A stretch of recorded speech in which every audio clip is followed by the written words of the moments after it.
Assalamualaikum warahmatullahi wabarakatuh. Alhamdulillahi wa kafa wassalatu wassalamu ala nabiyil mustafa wa ala alihi wa ashabihi sidqi wal wafa.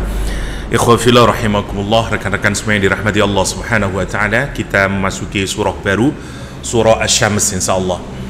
Satu surah yang berkenaan dengan jiwa kita yang disebut Al-Quran nanti, bahkan dengan sumpah yang menarik, wa nafsiu wa ma sawwaha. Kita diperlihatkan di ayat ini satu tokoh yang mengotori jiwanya sampai pada tingkat yang amat sangat mengerikan. Bahkan mukjizatnya Nabi Saleh, yaitu untanya Allah subhanahu wa ta'ala, naqatullah, dimutilasi dan dibunuh. Manusia itu ketika buruk, ngerinya Masya Allah ya. Dia bahkan melakukan sesuatu yang akal kita saja sebenarnya tidak bisa menerimanya ya. Ada orang tua menzinai anaknya, ada guru ngaji yang menzinai santri-santrinya, ada macam-macam istri yang memotong, mohon maaf, alat kemaluan suaminya.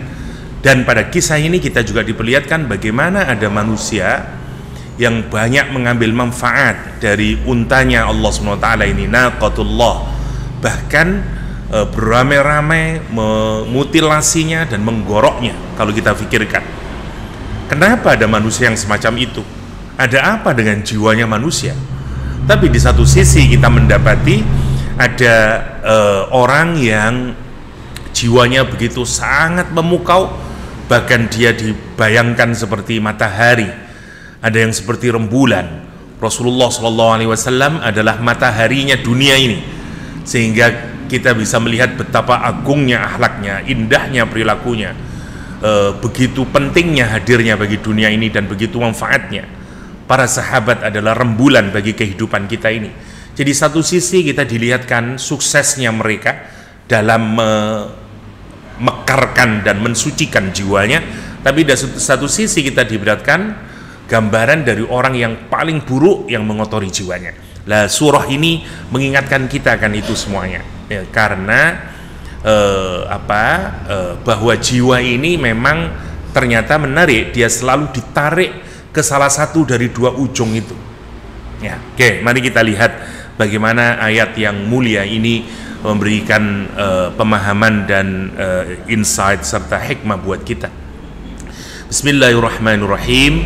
Wasyamsi wa duhaha wal qamari idza talaha wan nahari idza jallaha wal laili idza yaghshaha was samai wa ma banaha wal ardi wa ma tahaha wa nafsi wa ma sawwaha. Ada 7 sumpah di ayat ini, menarik ya.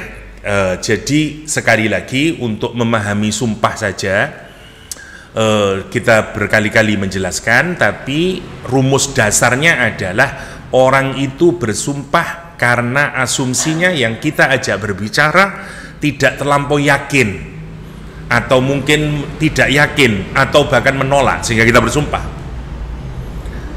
Kamu nanti pagi ini saya kasih 1 kilo emas misalnya. Ah, yang bener Pak, sungguh saya kasih 1 emas. Ah, wallahi saya kasih. Jadi memang sumpah itu audien kita meragukan, nomor 1. Yang kedua, orang sumpah itu biasanya karena untuk sesuatu yang sangat penting. Kita tidak bersumpah untuk hal-hal yang kecil ya. Apalah, nanti demi Allah pagi ini kamu saya kasih kerupuk, nah mungkin lah. Ngapain bersumpah untuk sesuatu yang tidak penting? Orang sumpah itu selalu penting. Demi Allah, aku cinta kepadamu. Wah, kenapa? Karena cinta dianggap sesuatu yang sangat penting. Jadi serius sekali. Jadi orang itu kalau sumpah menunjukkan serius, keseriusan, atau bahkan dia sedang marah. Nah, bayangkan makna-makna itu semuanya di dalam memahami sumpah. Seperti di ayat ini. Nanti kira-kira ini dalam kaitan apa Allah SWT bersumpah? Allah sedang marah, Allah sedang serius misalnya ya. Meskipun kata-kata marah serius itu tidak semestinya kita lekatkan ya. Tapi sebagaimana kita memahami bahasanya manusia, biar kena di dalam hati kita. Ataukah Allah sedang membicarakan sesuatu yang amat sangat penting, atau Allah mengasumsikan bahwa audien yang mendengarkan itu masih meragukan, atau bahkan ada yang menolak. Semuanya bisa benar, karena ada orang yang tidak menerimanya, menolaknya, meragukannya, dan yang pasti ini hal yang sangat serius. Yang paling menarik lagi, di ayat ini sumpahnya 7, di tempat lain paling banter 2, wadduha wallaili idza saja. Selesai, udah, tidak ada lagi sumpahnya. Wal asri, satu saja, innal insana lafi khusr, dan seterusnya. Di ayat-ayat yang lain kalau jenengan perhatikan itu sumpah paling banter 2. Ayat ini sumpahnya 7. Wasyamsi wal qamari idza talaha wan nahari idza jallaha wal laili idza yasa was sama wal ard wa nafsin. Jadi al-lail yang pertama asy-syams, kemudian al-qamar, kemudian an-nahar, kemudian al-lail, kemudian as-sama. Nah, diulang lagi ya. Wasyamsi wa duhaha wal qamari idza talaha wan nahari idza jallaha wal laili idza yaghsaha was samai wa banaha wal ardi ma tahaha wa nafsin. Ya. Kalau jenengan perhatikan cara Allah bersumpah ini, ada hal yang menarik dari 7 ini. Yang 6 semuanya diawali al.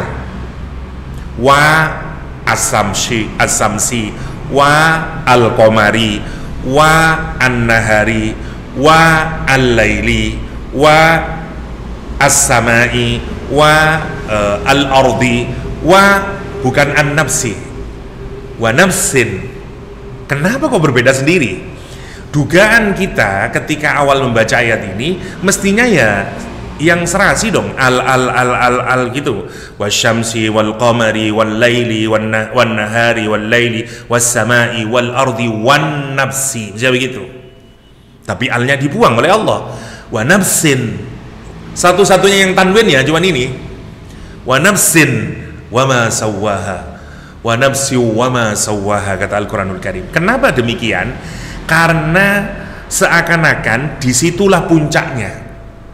Cara kita memahami Al-Quranul Karim itu, kalau misalnya jenengan baca ayat, misalnya terus belakangnya itu tiba-tiba ganti terus lah, di situ berarti kira-kira puncaknya di situ, satu potongan lagi, seperti kalau kita baca buku kayak satu paragraf lah, berhenti udah paragrafnya. Nah, sumpah ini mulai dari awal ya, mulai dari matahari ke rembulan, ke siang, ke malam, ke langit, ke bumi, puncaknya pada jiwa manusia. Jadi seakan-akan sumpah ini nanti ujungnya harus kita kaitkan kepada jiwa, karena sebenarnya semua yang disumpahkan oleh Allah ini nanti ujungnya kepada jiwa, karena dia menjadi puncak sumpahnya. Poin nomor 1.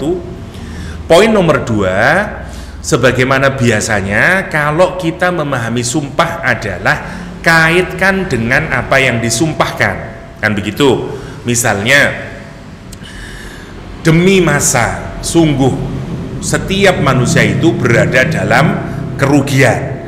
Maka cara kita memahaminya adalah hubungkan antara apa yang disumpahkan dengan sesuatu yang dipakai untuk bersumpah dengan apa yang disumpahkan. Yang disumpahkan di sini adalah kerugian. Hubungkan kemudian dengan apa yang dibuat sumpah. Apa yang dibuat sumpah? Masa, kan gitu. Demi masa tadi. Apa hubungan masa dengan kerugian? Tidak ada di dunia ini orang yang tidak bisa merasa rugi dari masa yang dia lalui. Kalau jenengan bilang saya rugi punya orang tua, ada banyak orang yang tidak merasa rugi punya orang tuanya. Saya rugi dagangan saya, ada banyak orang yang tidak rugi dagangannya. Saya rugi sekolah dulu di situ, ada banyak orang yang tidak sekolah di situ, karena itu dia tidak rugi. Jadi kalau yang lain itu orang bisa berdebat, enggak, saya tidak rugi. Allah kemudian bersumpah, wasyams wal asri innal insana lafi khusrin, untuk nunjukin pasti orang itu berada dalam kerugian. Kalau tidak percaya, makanya Allah bersumpah dengan masa. Saya tanya, siapa yang tidak pernah merasa rugi dengan waktunya? Hari ini saja kita merasa rugi pagi ini. Saya tadi itu jadwalin jam 2 bangun Ustaz. Kok dilalah? Adzan baru bangun saya. Rugi kita. Dulu kalau saya masih SMA itu belajar bahasa Arab, mungkin saya rugi kita. Saya rugi mendapatkan kamu, Dek. Rugi. Misalnya, kita ini terus tidak ada yang merasa tidak rugi. Tidak ada yang merasa tidak rugi, ya. Karena itu satu-satunya yang orang merasa rugi adalah waktu. Semua ada banyak kerugian, tapi tidak ada satupun makhluk di dunia ini yang tidak merasa rugi dengan masa yang dilaluinya. Oke. Nah sekarang bagaimana memahami 7 ayat ini? Yang disumpahkan adalah qad aflaha man zakaha wa qad khaba man dassaha. Sungguh berbahagia, sungguh sukses, ya, sungguh berbahagia kata Allah SWT. Siapa? Man zakkaha, orang yang menyucikan hanya ke nafsi lagi, ke jiwa. Berarti sumpah 7 ini harus kita hubungkan kemana? Ke jiwa, ke penyucian jiwa, ke pengotoran jiwa, kan gitu. Qad aflaha man zakkaha wa qad khaba man dassaha. 7 sumpah ini harus kita hubungkan kepada proses penyucian dan pengotoran jiwa. Baru kita akan menikmati sumpah ini. Kalau tidak, ini kenapa maunya Allah ini? Cerita matahari, cerita bulan, cerita malam siang, tiba-tiba cerita tazkiyatun nufus. Karepe opo? Wonten nanti. Kita yang mumet, ini maksudnya apa Allah ini? Karena kita tidak menerapkan prinsip qasam, sumpah tadi. Jadi kalau Allah bersumpah itu harus dicari kaitannya begitu. Nanti kalau kita sudah ketemu kaitan, kita jadi menjadi nikmatnya Quran. Seperti tadi wal asri innal insana lafi husrin. Bahkan jadi menarik, apalagi salah satu makna asar yang kedua itu waktu asar. Asar itu gambaran seperti kehidupan kita. Dari lahir kita subuh, bekerja kita, kemudian pelan-pelan menuju maghrib, mati kita itu. Waktu asar adalah waktu selesai kita mendapatkan hasil dari pekerjaan hari itu. Dulu orang-orang Arab kalau sudah asar itu mereka cepat-cepat menutup dagangannya dan seterusnya, karena kalau tidak ditutup nanti akan ada maling dan seterusnya. Mereka mengunci semuanya. Kenapa? Karena malam akan menjelang dan mati. Allah bersumpah dengan detik-detik akhir kehidupan kita di dunia ini. Renungkan itu, karena sebentar lagi kita juga akan kembali kepada Allah. Dan jangan sampai kamu dalam kerugian kemudian. Kita bisa, wow, menarik, ngoten. Tapi caranya harus dihubungkan tadi sumpah dengan yang disumpahkan. Kalau kita tidak mencari relasinya, nggak ketemu. Ini kenapa kok ada sumpah ini ya? Dan sumpahnya ganti-ganti lagi dalam Al-Quran gitu. Walaili wasubhi, macam wasubhi idza tanaffas. Apa maksudnya ini? Dan seterusnya. Jadi harus dikaitkan. Mari kita lihat hubungannya sekarang ya. Kita awali dulu dari penjelasannya, nanti baru kita lihat satu persatu bagaimana menghubungkannya.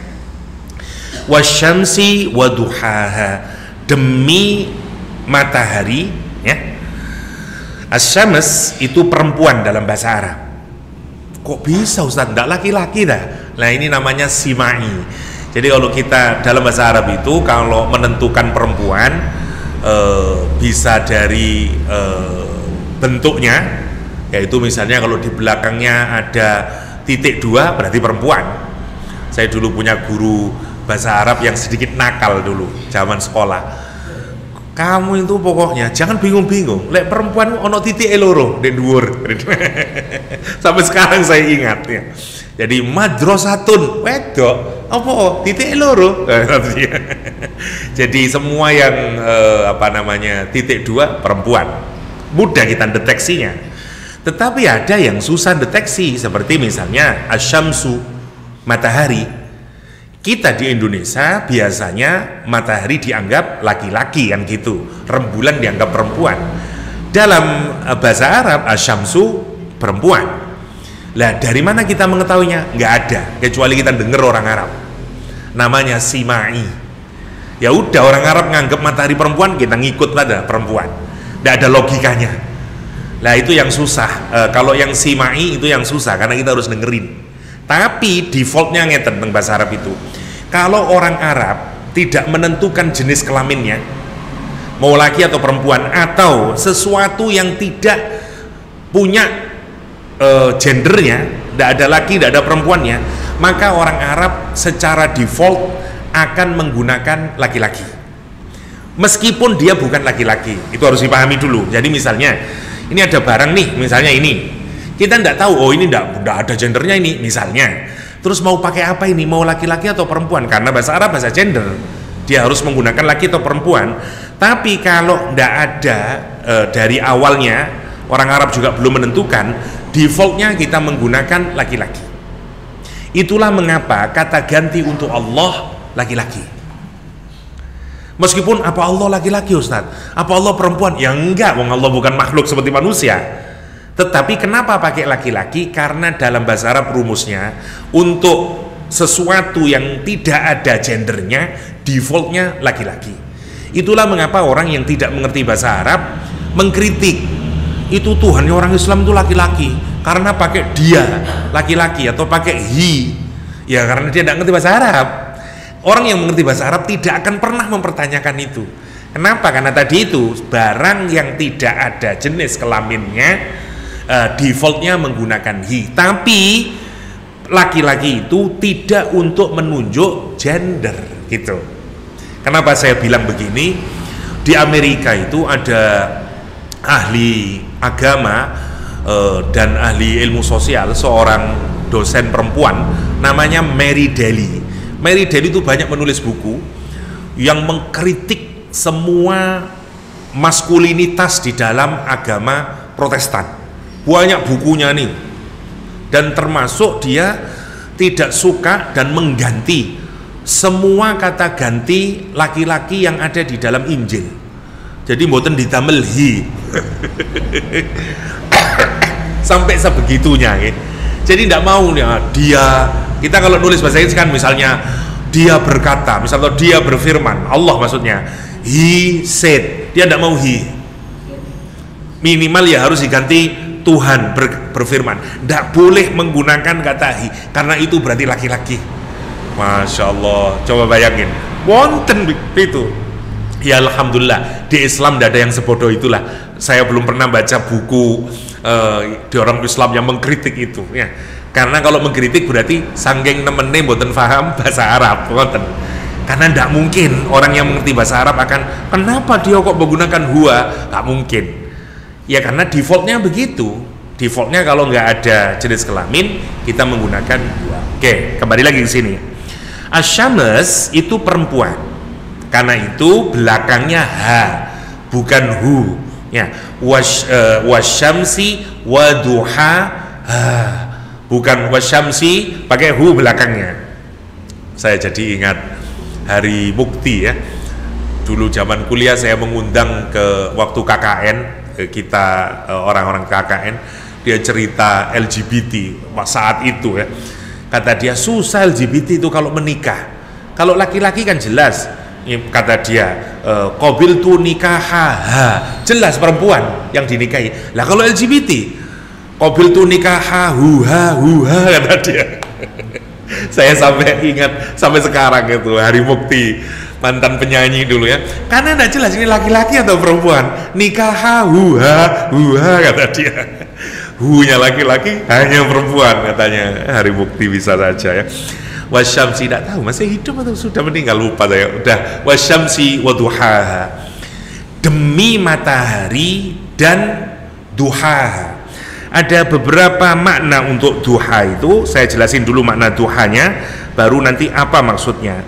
Secara bahasa, duha itu adalah waktu irtifa'i syams. Saya ambil dari Ibnu Ashur di tafsir Tahrir wa Tanwir, waktu irtifa'i syamsi an ufuqi masyriqiha wa dhuhuri su'aiha wa huwa al-waqtu alladhi tartafi'u fihi syams mutajawiratan masyriqaha bimiqdari ma yukhayyalu lin-nadhiri annahu tulu ramhin.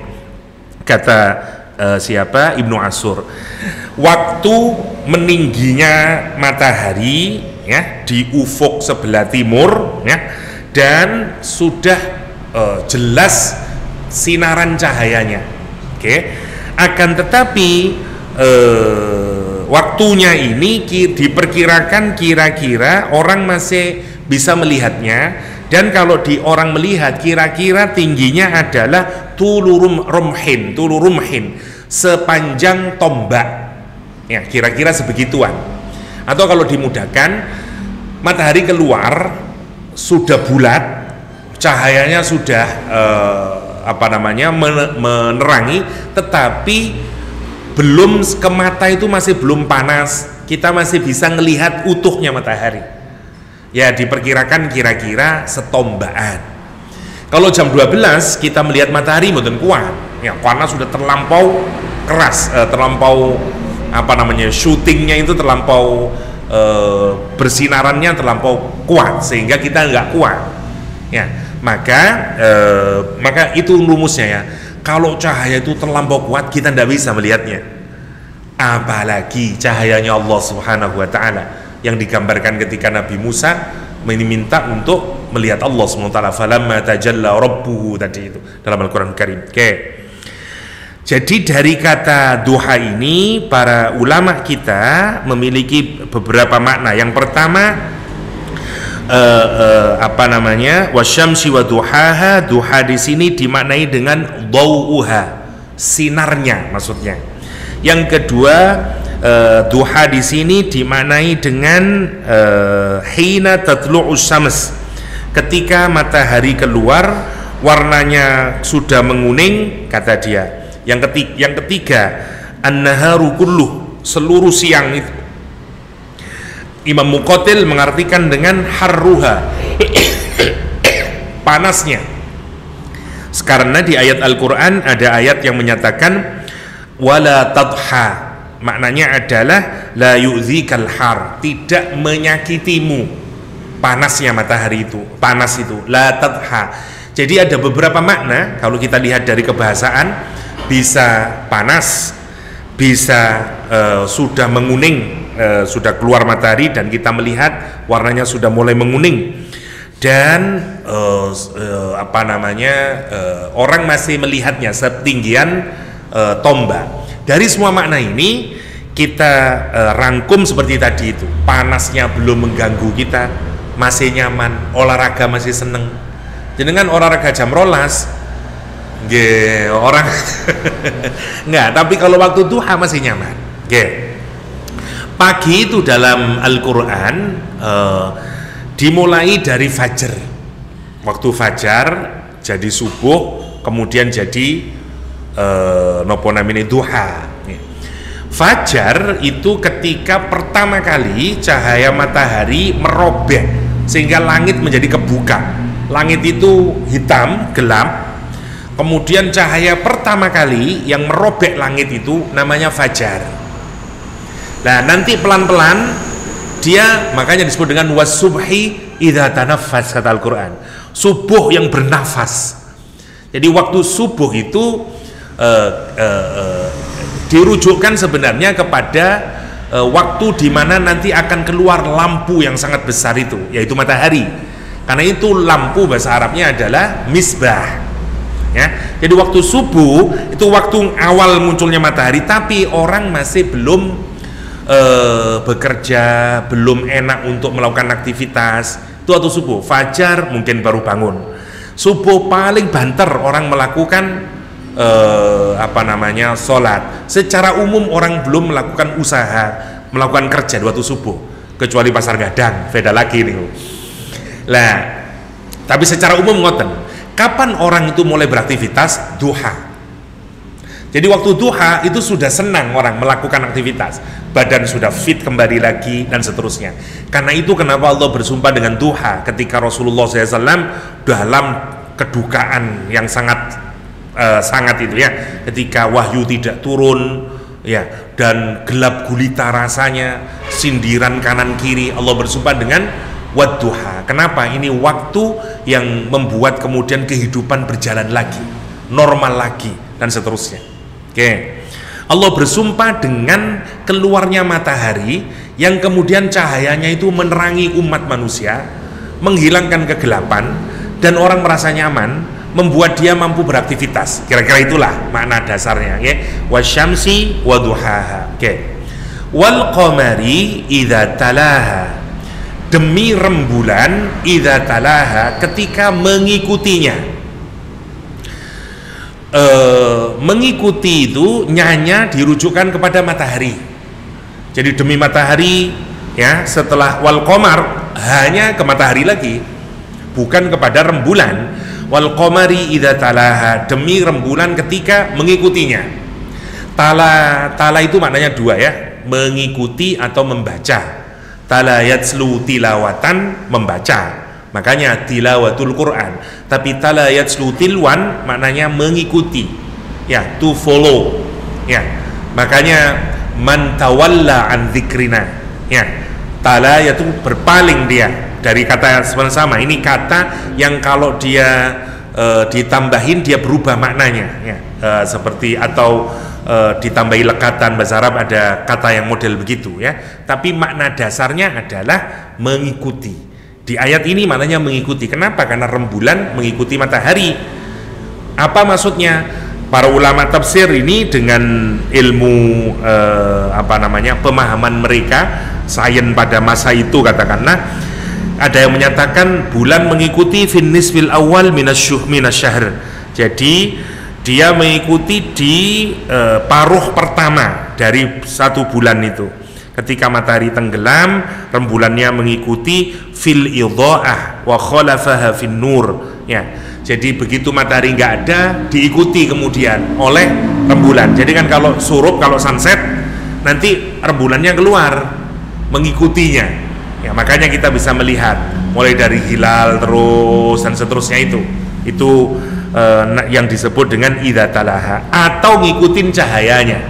Karena memang rembulan tidak punya cahaya sendiri, yang punya cahaya adalah matahari. Rembulan gelap, dari mana dia mendapatkan cahayanya? Dari matahari. Idza talaha. Nanti kenapa begini nih? Nanti harus bisa dihubungkan ke jiwa tadi rumusnya. Wan nahari idza jallaha, demi waktu siang, nahar, idza jallaha, ketika menampakkannya. Nyanya kembali lagi ke matahari. Matahari itu kelihatan paling sempurna ketika siang hari. Namanya matahari bertajalli.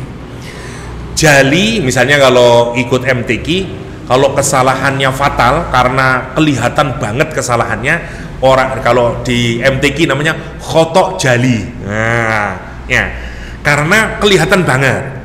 Matahari itu akan kelihatan banget sinarnya, panasnya itu di siang hari. Diambil dari kata tajalli sebenarnya. Tajalli itu awalnya dipakai untuk perempuan yang menutup auratnya, tapi begitu dia menikah, dia menampakkan keindahan tubuhnya kepada suaminya. Lah saat dia menampakkan keindahannya itu namanya tajalli, karena dia menampakkan kemudian. Makanya ketika Allah berkata kepada Nabi Musa, ya, falamma tajalla rabbuhu, ya, ja'alahu dakka, ketika Allah menampakkan keindahannya, ya, baru cahayanya, kalau dalam tafsir baru cahayanya itu yang mengenai gunung itu, gunung yang meledos, ya, ja'alahu dakka wa kharra Musa sa'iqa dalam surah Al-A'raf misalnya. Jadi namanya tajalli. Nah, Quran menggunakan itu. Biasanya dalam bahasa Inggris kita mengartikan manifestasi, ya, bermanifest, ya. Jadi sempurnanya waktu siang itu adalah ketika matahari benar-benar bermanifestasi secara sempurna, sehingga clear banget, tajalli namanya. Walaili, demi malam, idza yaghshaha, ketika menutupi matahari, tidak kelihatan sama sekali, bahkan seakan-akan tidak ada matahari sudah. Wassamai, dan demi langit, semua yang ada di atas kita ini langit, ya, 1, 2, 3 dan seterusnya. Demi langit, kata Allah SWT, wama banaha. Nah, ini yang agak menarik. Ma di sini ini maknanya banyak, ya, minimal ada 2 yang bisa kita ambil. Ada yang mengartikan yang pertama diartikan dengan man. Ma di sini itu kan gini toh. Mestinya yang lebih cocok itu man bukan ma. Demi langit dan siapa yang mengkonstruksinya? Siapa yang membangunnya? Lah gitu toh mestinya. Man itu untuk kata ganti orang, ma untuk kata ganti benda, kan begitu toh. Sama what dengan who. Masa kita bilang Yahya who is a student, nah itu bener. Tapi kalau Yahya what is a student, nah itu salah toh rek. Aku ini menungso duduk barang gitu. Karena ma itu untuk barang, man untuk manusia. Karena makanya kalau kita tanya nama bukan man ismuka, masmuki, masmuka, ya. Ma bukan man ismuka, bingung mengarap. Sopo namamu, nama itu duduk makhluk kan gitu. Ma harusnya, ya. Masmuk misalnya dan seterusnya, bukan man. Ayat ini menarik. Lihat, perhatikan. Was-samai, demi matahari, ya demi matahari, demi langit. Wama banaha, dan apa yang membangunnya. Oh betul, kok iso apa itu loh, kan gitu lah. Karena itu para ulama memikirkan itu. Kenapa Allah menggunakan ma yang mestinya man? Lah, pendapat yang pertama menyatakan bahwa ma-nya ini disebut dengan ma mausulah, ma mausul. Kalau makna ma mausul berarti yang dirujukkan itu nanti kepada sifatnya Allah, kepada yang bikin, ya. Yang kedua, ma-nya dimaknai ma masdariyah. Kalau ma masdariyah maknanya tetap apa? Dirujukkan kepada yang dibikin. Ya, saya mudahkan gini. Ma mausulah itu kalau kita manain jadi begini. Kalau kita tanya misalnya ada orang yang misalnya membangun apalah, misalnya masang tehal ini, pasangannya itu bagus banget, lurus, presisi, semuanya bagus dan seterusnya. Terus kita tanya, ilmu apa rek kok bisa membikin tiling ini begitu bagusnya ini? Jadi kita merujukkan kepada kekuatannya, kepada kemampuannya di dalam penciptaan. Jadi makanya menggunakan ma bukan man. Misalnya kalau saya maknain demi langit dan kekuatan apa, kok begitu hebatnya itu di dalam pembangunan langit itu. Berarti merujuk ke siapa? Sifatnya Allah SWT, ya, yang menciptakan, yang mengatur. Nah ini sama dengan ayat-ayat yang lain, misalnya Al-Quran yang menyatakan langit itu diciptakan, ya, tibaqa matara, disuruh melihat apakah ada crack, ya, mim futur, kata Al-Quranul Karim, untuk menunjukkan apa? Betapa hebatnya kekuasaan di baliknya, betapa mengagumkannya kekuatan di baliknya. Karena bagaimana bisa menciptakan langit tapi tidak ada pilarnya? Bi ghairi amadin tarawunaha, kata Al-Quranul Karim, tanpa pilar yang kamu bisa lihat itu. Iya, kalau pilar kau tidak jatuh ya. Apa itu yang membikin itu? Ya, dan menarik, di mana-mana kalau kita bikin kanopi ada penyanggahnya. Kanopi yang jenengan baru bangun itu, berapa itu pilarnya itu? Ya, karena kalau tidak kasih pilar, ambruk itu. Langit ini kalau kita perhatikan, dia menjadi pilarnya bumi kita, menjadi kanopinya bumi kita. Tapi yang menarik nggak ada pilarnya, kata Allah SWT, bi ghairi amadin tarawunaha. Ya, kaifa banainaha, kata Al-Quran, bagaimana itu penciptaannya itu? Dirujukan ke siapa? Kepada Allahnya. Ma yang pertama itu. Wow, kekuatan yang begitu hebatnya, kekuatan seperti apa lah, gitulah artikannya. Memang ruwet mengartikannya ya. Kekuatan seperti apa, kehebatan seperti apa yang bisa membikin langit semacam itu, nomor satu. Yang kedua, atau kalau mau mudahkan ya bisa diartikan dengan man, untuk mudahkan, man banaha atau wa khalaqaha, ya. Jadi ini rujukannya kemana? Seperti di ayat Al-Quran, misalnya fankihu ma tobalakum minan nisa, nikailah ma, mosok jenengan kali nikah kali barang, berarti awaki nikah dudu ambek menungso, karena ma bukan man. Nah, para ulama tafsir menyatakan ma di sini juga maknanya man. Fankihu ma tobalakum minan nisa, nikailah perempuan atau pasangan yang kamu cintai, yang baik bagimu, yang senang kamu. Ma tobalakum minan nisa, ya.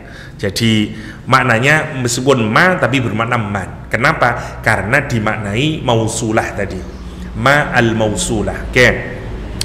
Yang kedua, atau ada yang Imam Atha mengartikan waladzi banaha. Ma maknanya alladzi, yang membangunnya, sama saja rujukannya kepada Allah. Yang kedua, kalau dimaknai ma masdar, ya, ini seperti Imam Al-Farra, Imam Az-Zajjaj, ma bimakna al-masdar ai wa binaiha, ya. Jadi demi langit dan konstruksinya yang amat sangat mengagumkan. Ma ini seperti kayak kita bilang apa ya? Tidak ada lah di bahasa Indonesia. Di dalam bahasa Inggris katakanlah, saya sering ambil contoh, misalnya kalau ada seorang laki-laki yang sangat keren, kita ngomongnya what a man, misalnya. Wow. Ya, lah kita ngomongnya begitu. Wassama'i wa ma banaha, demi langit dan konstruksinya yang begitu hebat ini. Dan konstruksinya, tapi maksudnya konstruksinya yang begitu sangat hebatnya ini. Ya, jadi bisa dua maknanya, dirujukan kepada zat yang membikin langit, mengkonstruksi langit. Yang kedua dirujukan kepada langitnya sendiri yang konstruksinya sedemikian hebat. Wassama'i wa ma banaha wal ardi wa ma tohaha, demi bumi, wa ma banaha sama, wa ma tohaha maknanya sama, satu dirujukan pada Allah. Kekuatan wonderful apa ini, kehebatan seperti apa ini, ya, kehebatan apa ini yang bisa membikin menghamparkan bumi sedemikian luas dan ratanya ini. Itu poin nomor satu. Nomor dua, wal ardi wa ma tohaha, demi bumi dan begitu hebatnya penghamparannya itu, ya, jadi ke buminya sendiri.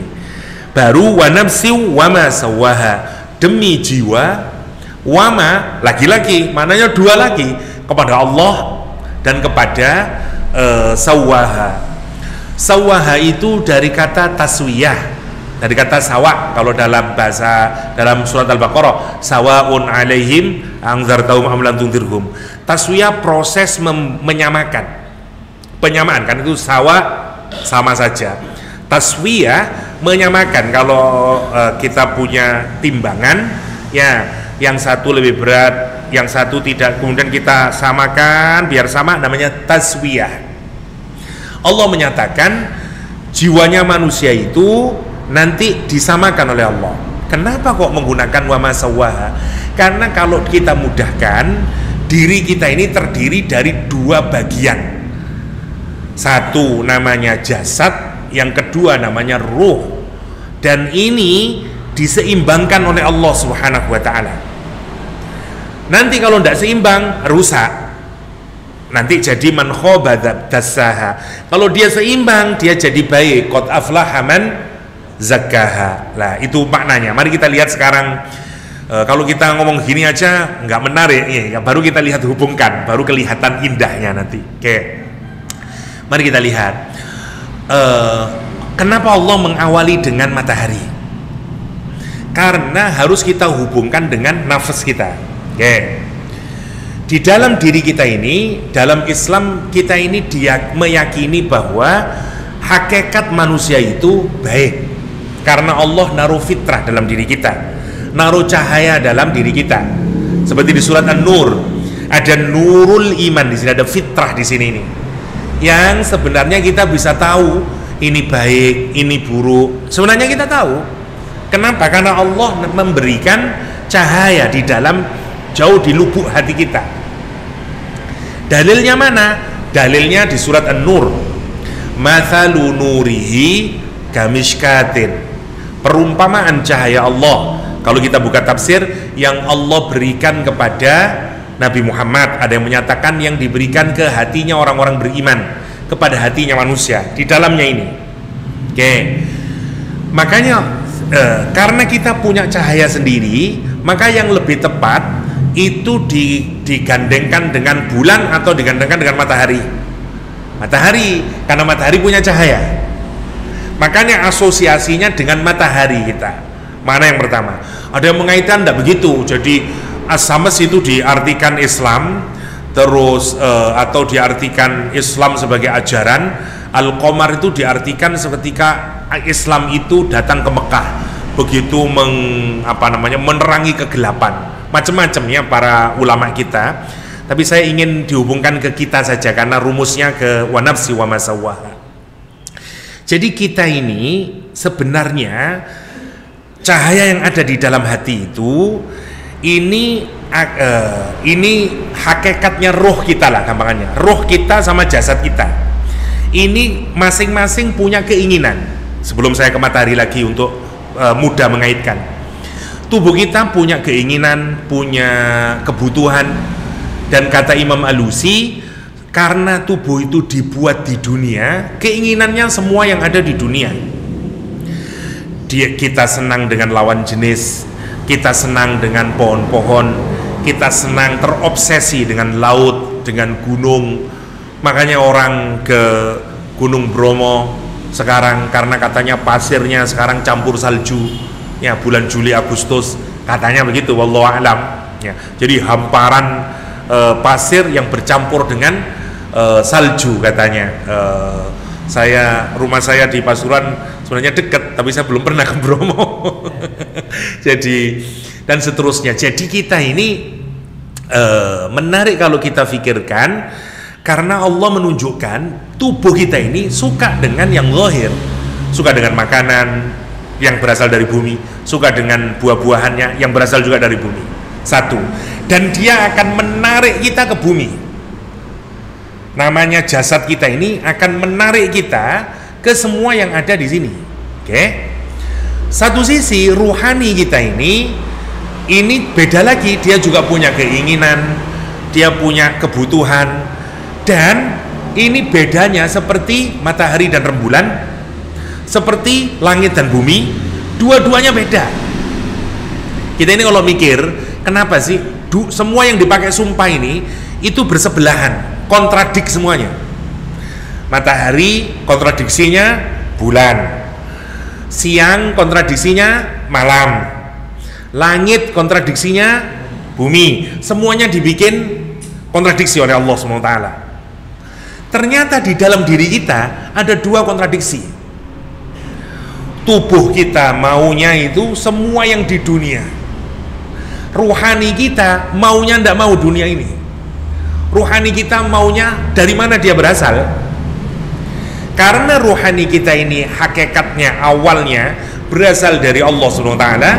Ya, wa nafakhtu fihi min ruhi. Ya, dimasukkan kita, ibu kalau hamil 40 hari pertama, 40 hari kedua, 40 hari ketiga, genap 3 kali 40 ditiupkan di hadisnya Arba'in ya. Kemudian datanglah malaikat meniupkan ruhnya dan menentukan kemudian ya rizkinya dan seterusnya, hadis Arba'in. Jadi memang bukan berasal dari kita roh itu, bukan bapak ibu kita. Bapak ibu kita itu kontribusi jasad. Tapi apakah kita jasad? Mboten, jasad kita akan hancur kok. Nah, kita hakikatnya itu adalah ruh itu. Dia punya keinginan. Nah, keinginannya yang berasal dari sana yaitu Al-Qur'anul Karim, yaitu ketaatan kepada Allah, mencintai Allah. Dia juga punya keinginan, punya emosi-emosinya, semuanya punya sebagaimana tubuh.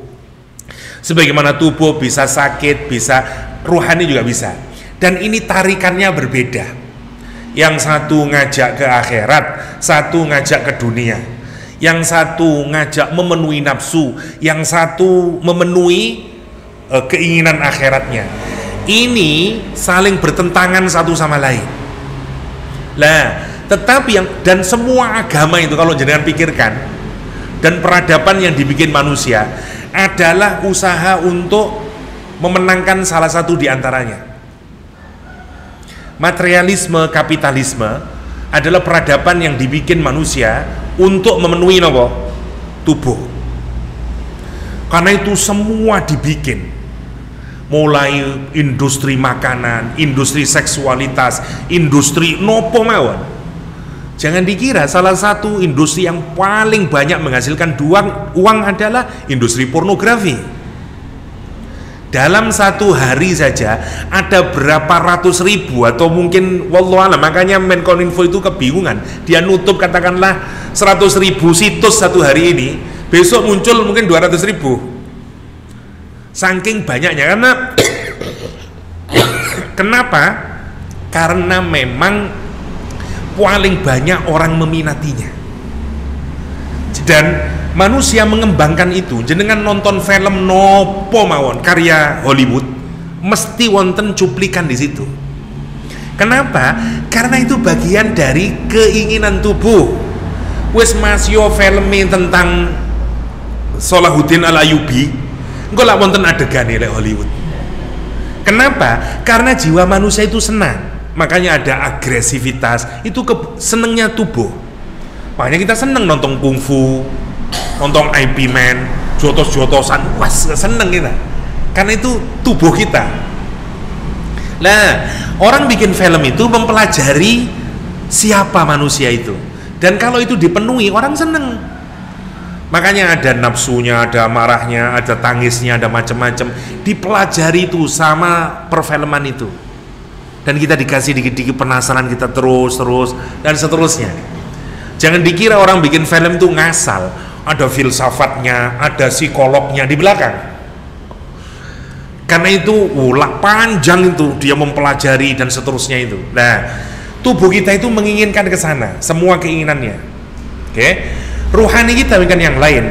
Quran itu tadi menyatakan, aku bersumpah dengan Allah Subhanahu wa taala demi jiwa dan kekuatan apa, kehebatan apa yang bisa bikin bikin balance ini, dua keinginan ini. Padahal awalnya masing-masing saling ini. Kapitalisme menangin tubuh, karena itu dia mematikan apa. Dan menarik, kalau manusia itu menarik ke satu sisi, yang sini mati.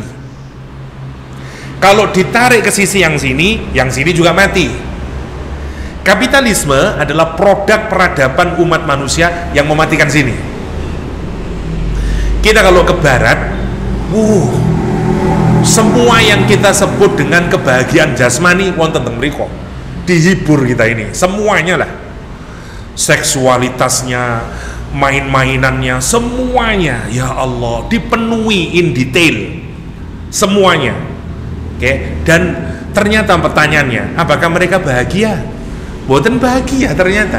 Orang mulai mengkritik, kemaksiatan banyak, korupsi juga, macam-macam, rusak alam. Sekarang orang mempertanyakan, kok begini hasil peradaban kita? Oke, lawannya adalah karena orang merasa di sini jelek, larinya ke sini. Contoh, yang di sini nih, kita ini kalau mau jadi orang baik, penuhin yang di sini. Tidak bekerja, hanya mau makan dari pemberian orang, sedikit mungkin untuk bisa memiliki apapun dari dunia. Kalau bisa enggak, misalnya para bante, non sewu untuk tidak mengkritik agama yang lain, tapi prinsip dasarnya itu begitu. Kenapa?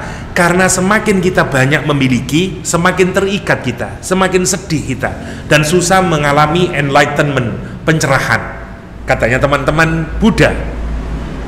Sehingga kemudian ini harus dibuang, ekstrim. Ya, sama juga kalau kepingin dekat rohani kita hidup, jangan menikah, hidup selibasi. Ya, seperti para suster, para pastor, para romo yang tidak mau nikah dia. Kenapa? Karena mau memfokuskan saja. Seperti itu peradaban yang dibikin umat manusia. Nah, Islam itu menarik. Kata Allah, agama ini nanti itu menseimbangkan. Karena kalau kita membuang yang di sini hidup, membuang yang di sini mati. Dan tidak begitu yang baik itu. Yang baik adalah bagaimana kita bisa menyeimbangkan. Orang yang tidak bisa menyeimbangkan memang melihat kontradiksi. Tapi kalau orang bisa menyeimbangkan, justru disitulah keindahannya. Gitu. Jadi kita ini kalau melihat, kita urut dari belakang dulu ya, langit sama bumi, ya memang beda banget. Tetapi bukanlah kerjasama antara langit dan bumi yang melahirkan kehidupan. Rumi punya cerita menarik, kata Rumi.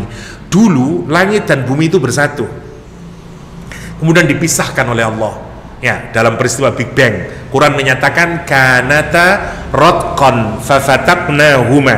Dulu mereka bersatu, kemudian dipisahkan, fafataqnahuma. Yang semua yang awalnya bersatu punya keinginan untuk bertemu kembali. Itulah mengapa kita punya mudik.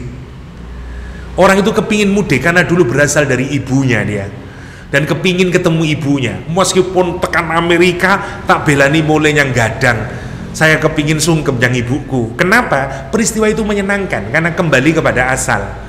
Bahkan kata Rumi, kenapa kalau kita mencabut nopo namine batang bambu, kemudian kita jadikan seruling, keluar suara yang sedih. Katanya Rumi nopo? Karena dia merindukan untuk pulang ke rumpun bambu, katanya Rumi. Rumi itu penyair terbesar dalam dunia Islam.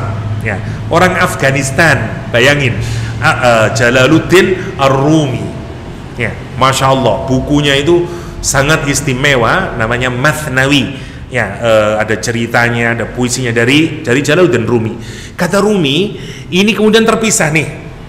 Maka dia punya kerinduan, lama menahan rindu ini, langit menahan rindu untuk bisa bersatu dengan bumi. Kerinduan itu tidak tertahan lagi dan dia menumpahkan air matanya, kata Rumi, berubah hujan. Dan air mata kerinduan itu diterima oleh bumi. Dan bumi kemudian menjadikannya menjadi mawar, melati, durian, orange, dan semuanya. Lahir kehidupan. Orang itu kalau bisa mengkombinasikan antara dua hal yang nampaknya kontradiksi, lahir kebaikan-kebaikan dia. Namanya zakah. Nah, manusia itu saking nggak ngikutin aturan Allah, semuanya ngembangin yang di sini. Ada yang cuma ngembangin di sini, akhirnya berantakan kita. Sebagai pribadi kita tidak utuh. Ya, koyok-koyok kalau mau jadi orang soleh itu ya spiritualis. Jangan, tidak boleh yang enak-enak. Masya Allah. Bayangin, di dalam ajaran Buddha, saya dengar sendiri di TV Dharma, punya keinginan saja tidak boleh.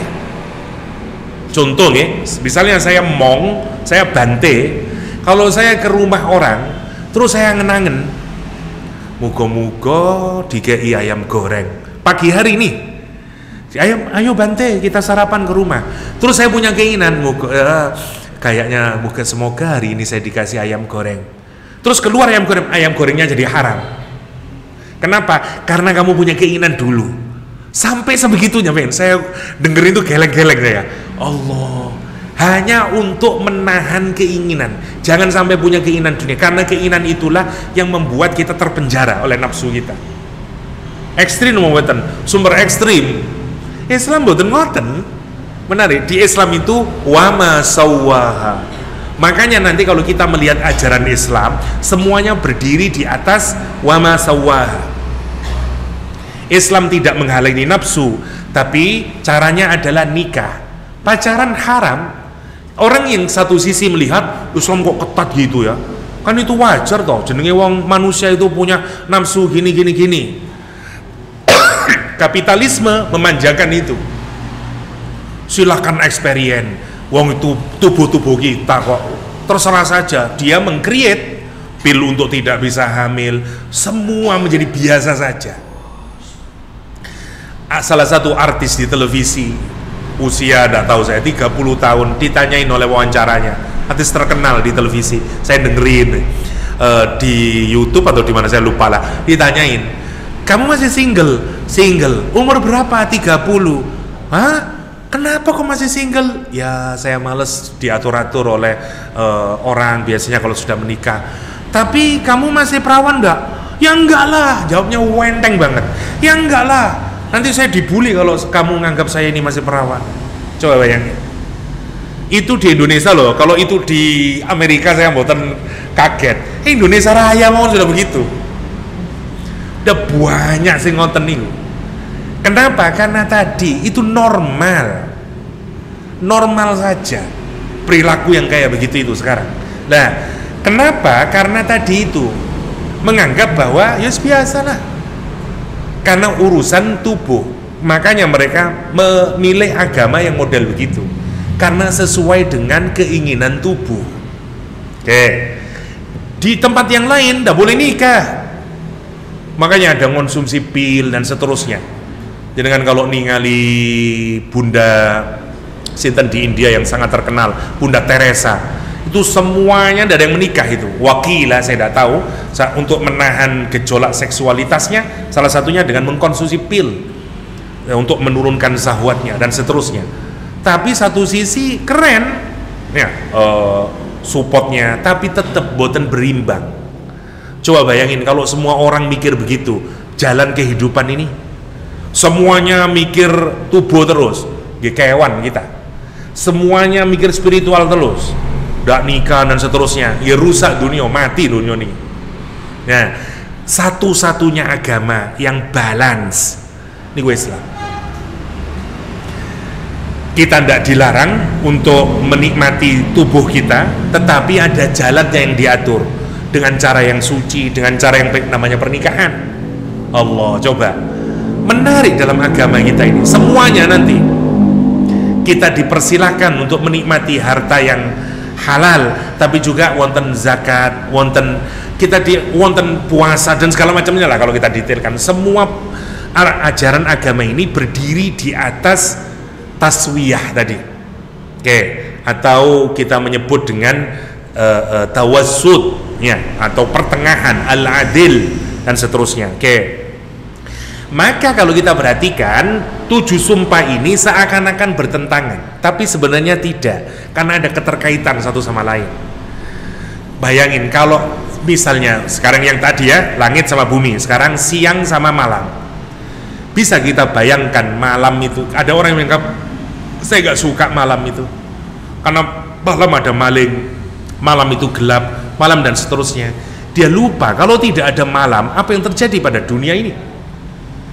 Quran gini, ada channel namanya What If, bagaimana jika, channel di YouTube ya, What If. Nanti dia membayangkan misalnya dunia tanpa matahari 100 tahun. Dia kasih simulasinya kayak apa nanti, makin membeku semuanya, nanti jadi es, kemudian berkar. Benar ya situ-situ dari sains pendekatannya, tapi asik. What if gitu dan seterusnya dan seterusnya. Quran sebenarnya juga menanyakan kita dengan hal tersebut. Kata Allah SWT, Qul ara'aytum in ja'alallahu 'alaikumul laila sarmadan ila yaumil qiyamah. Bagaimana pendapat kalian jika aku jadikan malam ini terus berlangsung sampai hari kiamat? Man ilahun ghairullah ya'tikum bidiya afala tasma'un, kata Al-Quran. Siapa Tuhan selain Allah yang mendatangkan diya, cahaya siang hari itu? Tidakkah kamu mendengar? Kata Allah SWT, Qul ara'aytum in ja'alallahu 'alaikumun nahara sarmadan ila yaumil qiyamah. Siapa yang, kata Allah, coba kamu renungkan itu, kalau aku jadikan siang itu terus sampai yaumul qiyamah. Man ilahun ghairullah, sampai pertanyaannya itu, siapa Tuhan selain Allah yang bisa mendatangkan man ya'tikum bilailin, datangin malam, taskununa fi, sehingga kamu bisa sakinah, bisa tidur, bisa istirahat. Masya Allah. Wa bi rahmatihi ja'ala lakumun nahara wal lail litaskunu fihi dan seterusnya. Ya, Al-Qur'an menyatakan surah napa niku An-Naml menawi beton kelintu, tapi menarik Allah menunjukkan itu. Ya. Lah, sama malam sama siang itu nampaknya kontradiksi, tapi disitulah kehidupan berlangsung. Nah gitu. Kehidupan berlangsung. Ada yang shift malam, ada yang shift siang. Ada siang untuk bekerja, malam untuk istirahat. Nah, gitu. Makanya terjadi. Makanya satu-satu ajaran agama yang bisa melahirkan kehidupan Islam. Ini bukan karena saya muslim, tapi secara logika mawon begitu. Bukankah tidak ada kehidupan kalau tidak ada langit dan bumi? Kalau tidak ada matahari yang ada di langit sana, nggak ada kehidupan. Meskipun ada langit, tidak ada matahari, nggak ada kehidupan. Bukankah kalau ada malam, tidak ada siang, nggak ada kehidupan? Ada siang, nggak ada malam, juga tidak ada kehidupan. Dan jiwa kita itu juga dibikin oleh Allah, ada dua tarikan. Tapi sebenarnya kalau kita hidup dengan ajaran yang bisa menyeimbangkan keduanya, terjadi kehidupan. Muncul bunganya, muncul melatinya, muncul dan seterusnya. Itu yang disebut oleh Al-Quran, qad aflaha man zakkaha. Allah. Sekarang matahari dan rembulan terakhir ya. Matahari itu seperti diri kita. Awalnya kita ini, kalau kita ini merujuk kepada cahaya yang Allah berikan, spiritualnya ini yang harus bisa kontrol ya, karena nanti nahar itu akan mengikutinya. Kita ini kalau mengembangkan spiritual kita ya, ngikutin ajaran agama ini, kita ini seperti matahari, kemudian pelan muncul waktu duhanya, menyinari terus, dan nanti sampai maksimal kalau kita bisa mengembangkan secara baik, kita jadi matahari di siang hari yang menyinari semuanya. Tetapi bagaimanapun ada waktunya kita mati. Waktu kita pendek, seperti kita muncul di pagi hari sampai kita akan maksimal di siang hari. Setelah itu perlahan kita akan hilang, mati kita, karena malam akan menyeliputinya.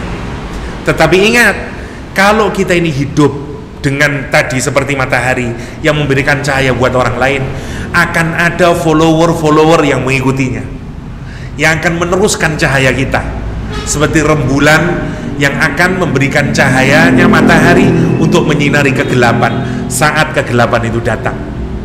Rasulullah gambarannya sirajam munira, matahari. Sahabat gambarannya rembulan. Ya, ashabi kal qamar, kata Rasulullah.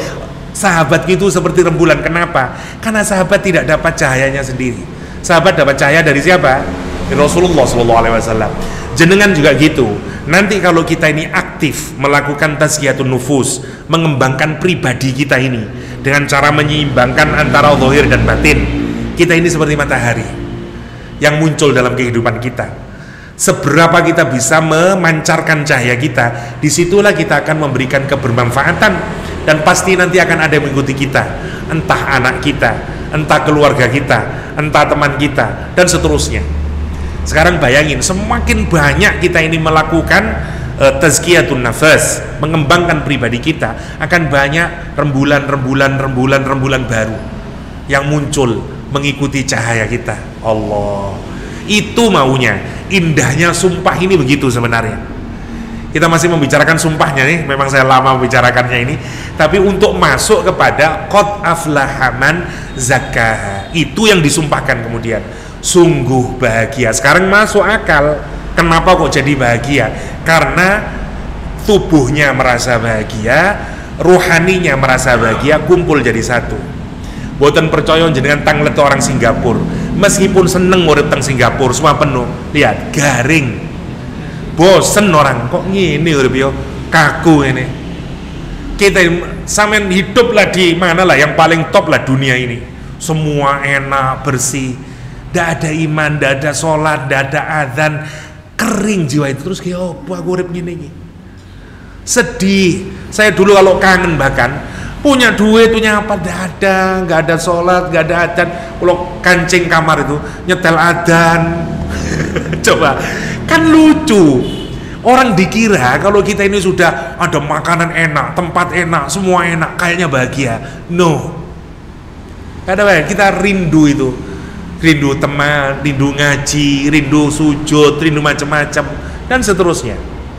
Ya, maksudnya semua, kalau kita mengasihani itu tidak berarti kebahagiaan. Berapa banyak orang kaya yang merasakan hati saya kosong, Ustaz, saya tidak tahu apa yang saya cari. Sudah dia punya semuanya, dan seterusnya dan seterusnya. Lah, agama ini menyeimbangkan itu. Karena itu kita akhiri ya, qad aflaha man zakkaha, sungguh berbahagia, kata Allah SWT. Aflaha, falah adalah petani yang sangat bahagia saat musim panen. Namanya kebahagiaan saat musim panen falah. Karena itu hayya 'alal falah. Maksudnya adalah kebahagiaan setelah kita melakukan usaha. Nah, usaha untuk ini menyeimbangkan itu namanya usaha. Terus nanti kita akan bahagia. Insya Allah di pertemuan mendatang, tinggal satu pertemuan, insya Allah tidak banyak untuk surat As-Samas ini. Kita mulai dari qad aflaha man zakaha sampai kisah orang yang paling buruk yang dikisahkan oleh Allah, karena dia tidak menyeimbangkan, dia hanya memenuhi kebutuhan syahwat dan tubuhnya, sehingga gara-gara nopo kepingin banyune sumur, bayangkan, karena dia ini jatahnya unta sekarang, tapi saya kepingin nih. Akhirnya dia coba, ternyata ngambil sumur kok tidak turun azab. Padahal Nabi Soleh sudah ngasih tahu, jangan, ini jatahnya unta hari ini, besok jatahmu.